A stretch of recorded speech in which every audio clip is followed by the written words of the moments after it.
Welcome back guys, मैं हूं अंकित and मैंने आपको बताया था कि प्लेयर को एक प्लेन ग्राउंड पे किस तरीके से मूव करना है। आज के इस वीडियो में मैं बताने वाला हूं कि प्लेयर को एक हिली ट्रेन टाइप यानी कि एक बल्की टाइप लैंड पे किस तरीके से मूव करना है। आपने अगर 2D गेम डेवलपमेंट किया हो तो आपको पता होगा कि उसमें रिजिड बॉडी 2D में ग्रेविटी स्किल होता है जिससे प्लेयर का ग्रेविटी मैनेज किया जाता है, but in 3D game development gravity skill नहीं होता है। तो इस प्रॉब्लम को कैसे टैकल करना है ये आज के इस वीडियो में बताने वाला हूँ। सो बिना टाइम वेस्ट किए स्टार्ट करते हैं। तो अभी आप देख सकते हो मेरे सामने में ये कम्प्लीटली ब्लैंक सीन है एंड यहाँ पे एसेट्स फोल्डर है। एसेट्स फोल्डर में ऑलरेडी दो फोल्डर एडेड कर रखे, एक सीन्स एंड एक स्प्राइट्स। सीन्स में बेसिकली हमारे लेवल 1 लेवल 2 ऐसे करके कई सारे सीन्स होते हैं एंड स्प्राइट्स में हमें जो भी यूज करना रहता है जैसे मॉडल्स वगैरह, तो वो हम यहाँ पे पुट करते हैं। तो मैंने यहाँ पे एक ब्लेंडर में मॉडल क्रिएट कर रखा है लैंड का, और उसको मैं सिंपली यहाँ पे ड्रैग एंड ड्रॉप करता हूँ हायरार्की में, तो वो देख सकते हो आप, ये कुछ इस तरीके से दिखेगा। मैं सिंपली इसको राइट क्लिक करके प्रीफैब में जाकर के अनपैक कंप्लीटली कर देता हूँ सो डैट कि मैं इसमें कुछ चेंजेस कर सकूँ। एंड यहाँ पे आप देख सकते हो ये पूरा अनपैक हो चुका है। ये टेक्सचर जो है वो मैंने गूगल से डाउनलोड करा था और इस टेक्सचर को मुझे इस पे ऐड करना है क्योंकि ये पूरा ही व्हाइट है। तो मैं क्या करूँगा, सिंपली यहाँ पे स्प्राइट्स में राइट क्लिक करके क्रिएट पे जाकर के मटेरियल क्रिएट कर लूँगा और इसको मैं नाम दे देता हूँ ग्राउंड। तो अभी आप देख सकते हो जैसे ही मैंने यहाँ पे ग्राउंड मटेरियल क्रिएट करा वैसे ही इंस्पेक्टर में ये कई सारे ऑप्शंस आ गए। हमें इतने ऑप्शंस में नहीं जाना है, मैं सिंपली यहाँ पे एक ऑप्शन के बारे में बात करने वाला हूँ जैसे एल्बेडो। तो मैं क्या करूंगा, सिंपली यहाँ पे ये जो टेक्सचर है जो मैंने गूगल से डाउनलोड करा था, सिंपली मैं इसको ड्रैग एंड ड्रॉप कर दूंगा यहाँ पे एल्बेडो के जस्ट पीछे। तो जैसे ही मैंने यहाँ पे पुट करा वैसे ही यहाँ पे ग्राउंड का जो मटेरियल का टेक्सचर है वो चेंज हो गया। एंड अब मैं क्या करूंगा, इस मटेरियल को इस लैंड में करूंगा। तो मैं सिंपली इस पे क्लिक कर देता हूँ एंड अभी आप देख सकते हो मटेरियल 005 है। मैं क्या करूंगा, सिंपली इस ग्राउंड को ड्रैग एंड ड्रॉप कर दूंगा इसमें। एंड अभी आप देख सकते हो जैसे ही मैंने इसको ऐड करा वैसे ही यहाँ पे कुछ टेक्सचर जो है वो इस तरीके से दिख रहा है। एंड इसमें कई सारा स्मूथनेस होने की वजह से ये कई शाइनी है। जैसे आप स्टील का बर्तन वगैरह में देखते हो बहुत ज्यादा स्मूथ होता है, तो उसमें शाइनी भी उतना ही ज्यादा होता है। तो इस प्रॉब्लम को सॉल्व करने के लिए मैं क्या करूंगा, सिंपली यहाँ पे ग्राउंड मटेरियल में चले जाता हूँ एंड यहाँ पे आप देख सकते हो स्मूथनेस का ऑप्शन है, इसका वैल्यू जो है वो 0.5 है। मैं सिंपली इसको पुट कर देता हूँ 0 पे एंड अभी आप देख सकते हो ये कम्प्लीटली पबजी टाइप ये मुझे सा टेक्सचर दे रहा है। एंड अब मैं क्या करूंगा, इसमें प्लेयर को ऐड करूंगा। ऐड करने से पहले मैं इसमें कोलाइडर ऐड कर देता हूँ ताकि प्लेयर जो है वो इस पर बना रहे, इस पर टिका रहे, इसको आर पार ना कर सके। तो मैं यहाँ पे मेश कोलाइडर ऐड कर देता हूँ। एंड नाउ अब मैं क्या करूंगा, यहाँ पे राइट क्लिक करके 3D ऑब्जेक्ट में जाकर के एक कैप्सूल क्रिएट कर लेता हूँ जिसका नाम मैं प्लेयर कर दूँ। तो इसको जूम करके देखें तो ये हल्का सा ऊपर कर देते हैं इसको। That's all. अब इसमें ऐड कंपोनेंट में जाकर के रिजिड बॉडी ऐड कर देना है, रिजिड बॉडी। एंड इसका जो रोटेशन है उसको फ्रीज कर देना XYZ के अकॉर्डिंग। नाउ अब प्लेयर को मूव कराने के लिए हमें न्यू सिस्टम की जरूरत है। तो मैं क्या करूंगा, यहाँ पे सिंपली एसेट्स में चले जाऊंगा एंड यहाँ पे राइट क्लिक करके क्रिएट पे जाकर के एक फोल्डर क्रिएट कर लूंगा जिसका मैं नाम देता हूँ स्क्रिप्ट्स। एंड इसको मैं ओपन कर लूंगा, यहाँ पे राइट क्लिक कर दूंगा एंड क्रिएट पे जाकर के डाउनवर्ड जा करके एक्शंस का ऑप्शन आ जाएगा। मैं सिंपली इस पे क्रिएट कर लेता हूँ और इसको मैं नाम देता हूँ प्लेयर कंट्रोलर। अगर आप में इनपुट सिस्टम का ऑप्शन नहीं आता है तो कोई इशू नहीं है, आप सिंपली यहाँ पे विंडो पे जाना, देन पैकेज मैनेजर पे जाना एंड यहाँ पे आपको यूनिटी रजिस्ट्री का ऑप्शन मिलेगा या फिर आपको इन प्रोजेक्ट का ऑप्शन होगा। आप सिंपली यहाँ पे यूनिटी रजिस्ट्री पे चले जाना एंड यहाँ पे सर्च बार में लिखना इन सिस्टम, तो वो आ जाएगा और आप यहाँ पे जाकर के उसको इंस्टॉल कर सकते हैं। तो बात की जाए अब प्लेयर मूवमेंट की, तो मैं क्या करूँगा, सिंपली इसको डबल क्लिक करके ओपन कर लूंगा एंड यहाँ पे कुछ इस तरीके से पॉपअप क्रिएट हो जाएगा। सिंपली एक्शन मैप में जाने के बाद प्लेयर क्रिएट करना है एंड प्लेयर में क्या करना है, तो मूवमेंट क्रिएट करना है। तो मूवमेंट क्रिएट करने के लिए मैं सिंपली इसको रीनेम कर दूंगा, इसको मैं नाम दे देता हूँ दैट्स ऑल। नाउ अब मैं क्या करूंगा, मूवमेंट का जो एक्शन टाइप है वो बटन मैं सिंपली यहाँ पे वैल्यू कर दूंगा एंड कंट्रोल टाइप इन्हीं की जगह वेक्टर 2 कर दूंगा। एंड यहाँ पे मूवमेंट में बाय डिफॉल्ट जो नो बाइंडिंग है उसको मैं डिलीट कर देता हूँ एंड कंपोजिट ऐड कर देता हूँ अप डाउन लेफ्ट राइट का। सो ये 2D वेक्टर आ जाएगा। अब मैं यहाँ पे अप के लिए अप एरो यूज करूंगा। सो यहाँ पे इसको सिलेक्ट करके पाथ में लिसन करने के बाद अपने कीबोर्ड पे मैं जब अप एरो प्रेस करूंगा तो ऑप्शन आ जाएगा अप एरो का। एंड सिंपली डाउन के लिए डाउन एरो यूज करूंगा यहाँ पे मैं। एंड सिमिलरली लेफ्ट के लिए लेफ्ट एरो एंड राइट के लिए right arrow.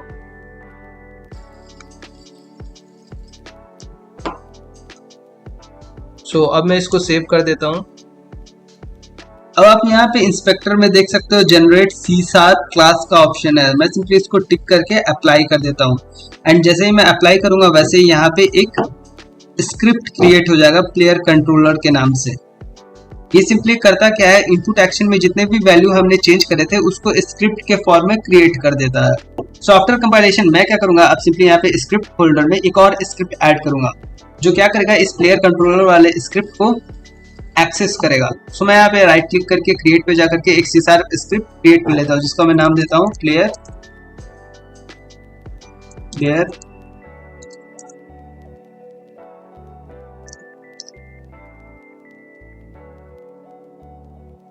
And after compilation इसको सिंपली डबल क्लिक करके ओपन कर लेना।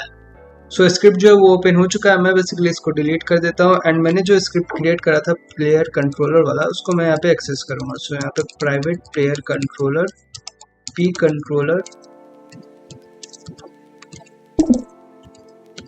एंड यहाँ पे private void awake and awake में इसको एक्सेस करना है तो P controller is equals to new player controller.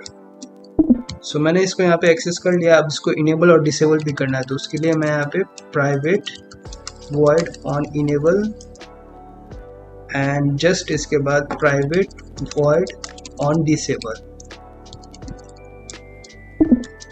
जब इनेबल होगा तब क्या करना है, तो जब ये स्क्रिप्ट इनेबल होगा तो उस केस में हमारा जो भी इनपुट एक्शन है उसको एक्सेस करना है। तो यहाँ पे पी कंट्रोलर डॉट इनेबल करेंगे पहले,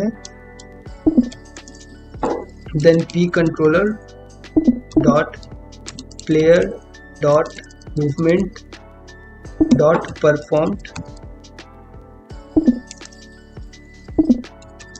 plus equals ctx। ctx basically stands for context and इसको मूव वेक्टर के इक्वल कर देना है। मूव वेक्टर को मैं यहाँ पे डिफाइन कर देता हूँ private vector two move vector. इसमें बेसिकली हम कौन सा वैल्यू स्टोर कराने वाले हैं, जैसे कि अगर हमारा प्लेयर कुछ दूर चलता है तो वो जितना दूर चलता है उसका वैल्यू इसमें स्टोर होगा।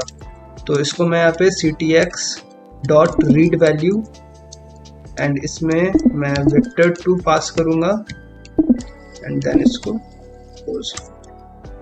अब ये तो जब इनेबल होगा तब, जब हमारा प्लेयर चलेगा तब। अब जब प्लेयर रुका हुआ है तो उस केस में क्या होगा, तो उस केस में यहाँ पे player controller dot player dot movement dot cancelled plus equals ctx and इस केस में मूव वेक्टर का वैल्यू हो जाएगा वेक्टर 2 डॉट 0। तो जब हमारा प्लेयर रुका हुआ है तो उस केस में वेक्टर 2 डॉट 0 वैल्यू होगा मूव वेक्टर का एंड जब चल रहा है तो जितना दूर चल रहा है उसका वैल्यू स्टोर हो जाएगा मूव वेक्टर में। एंड जब डिसेबल होगा तो उस केस में क्या करना है, उस केस में प्लेयर कंट्रोलर डॉट डिसेबल कर देना है, सिंपल। अब ये फ्रेम बाय फ्रेम रन होगा तो फ्रेम बाय फ्रेम के लिए यहाँ पे अपडेट करना पड़ेगा। सो मैं यहाँ पे private void fixed update use कर रहा हूँ, fixed update and fixed update में मैं मूवमेंट वाला स्क्रिप्ट लिखूंगा। सो मूवमेंट वाले में पहले मैं यहाँ पे वेक्टर 3 क्रिएट कर लेता हूँ एंड वेक्टर 3 का कुछ वैल्यू रहेगा जिसको मैं मूव नाम दे देता हूँ एंड यहाँ पे ट्रांसफॉर्म डॉट फॉरवर्ड और उसमें मूव वेक्टर डॉट वाई मैं बेसिकली इसलिए लिया हूँ क्योंकि मैं यहाँ पे इनपुट एक्शन के जगह पे हम वेक्टर 2 यूज कर रहे थे, यानी कि x एंड y का वैल्यू, उसमें z नहीं था तो y जो है वो फॉरवर्ड के तरफ जाएगा एंड इसको कुछ स्पीड से मल्टीप्लाई कर देंगे। तो यहाँ पे मैं स्पीड डिफाइन कर देता हूँ private float speed is equals to 10f। मैं बेसिकली यहाँ पे बस 10f ही ले रहा हूँ, बाद में मैं इसको पब्लिक कर देता हूँ स्पीड,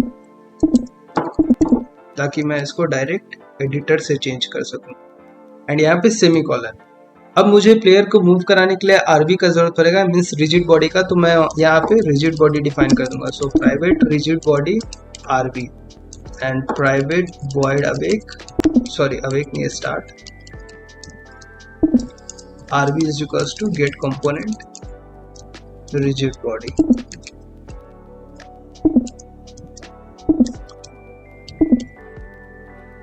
एंड यहाँ पे अब लिखना है फिक्स्ड अपडेट में rb dot velocity is equals to new vector 3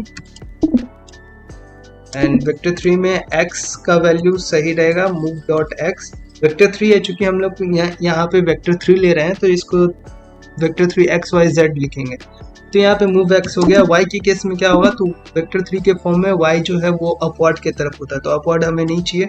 सो मैं यहाँ पे basically RB dot velocity dot Y ही लिखूंगा एंड यहाँ पे कॉमा दे करके मूव डॉट जी एंड इसको सेव कर देते हैं। अब एक बार रन करके देखते हैं कि रन होता है या नहीं। सो अभी ये कंपाइल हो रहा है, कंपाइल होने के बाद में एक बार रन करते हैं इसको। आफ्टर कंपाइलेशन मैं क्या करूंगा, प्लेयर में जाकर के यहाँ पे प्लेयर मूव वाला जो स्क्रिप्ट है उसको मैं सिंपली यहाँ पे ड्रैग एंड ड्रॉप कर दूंगा। तो यहाँ पे अभी स्पीड का वैल्यू भी शो कर रहा है 10 है। अब मैं इसको एक बार प्ले करके देखता हूँ कि ये किस तरीके से वर्क करता है।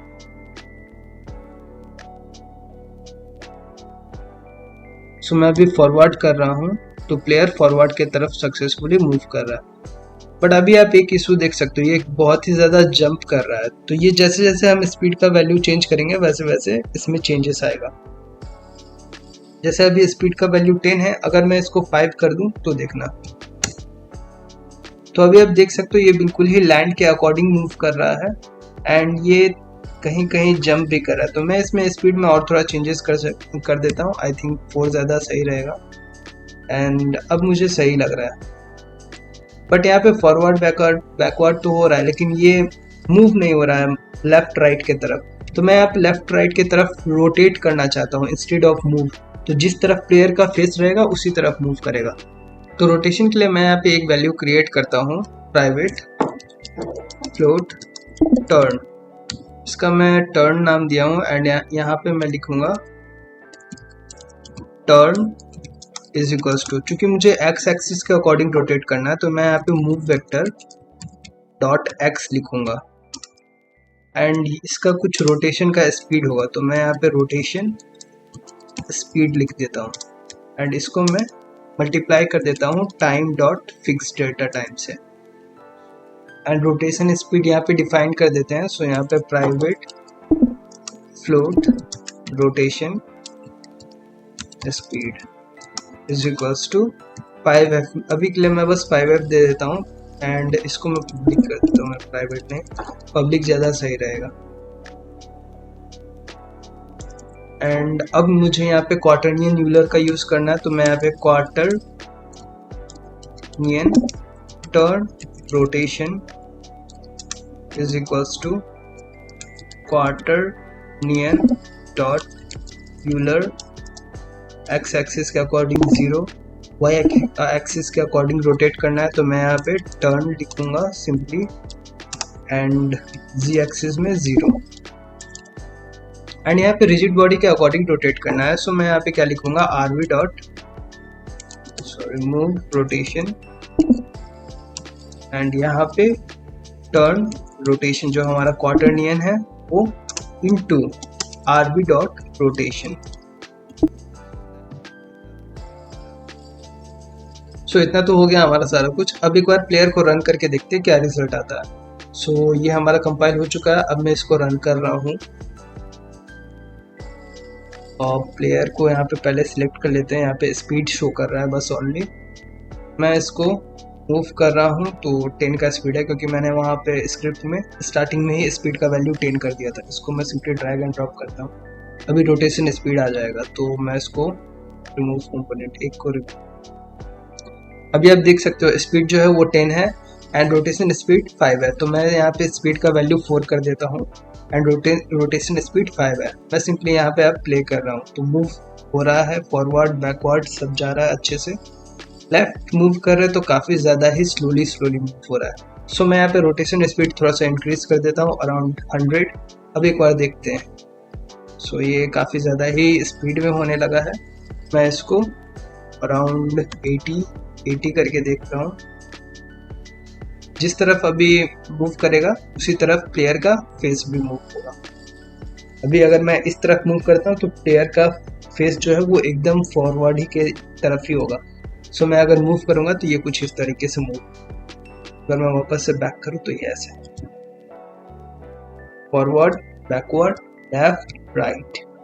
सो आई होप कि आपको यहाँ तक समझ में आ गया होगा। आप plain ground as well as bulky type यानी कि हिली ट्रेन टाइप लैंड पे भी आप प्लेयर को मूव कर सकते हो, जो कि एक रियल टाइम एक्सपीरियंस देगा। और ऐसे ही वीडियोस के लिए आप लाइक करें, कमेंट करें एंड सब्सक्राइब करें। मिलते हैं फिर नेक्स्ट वीडियो में। So thank you.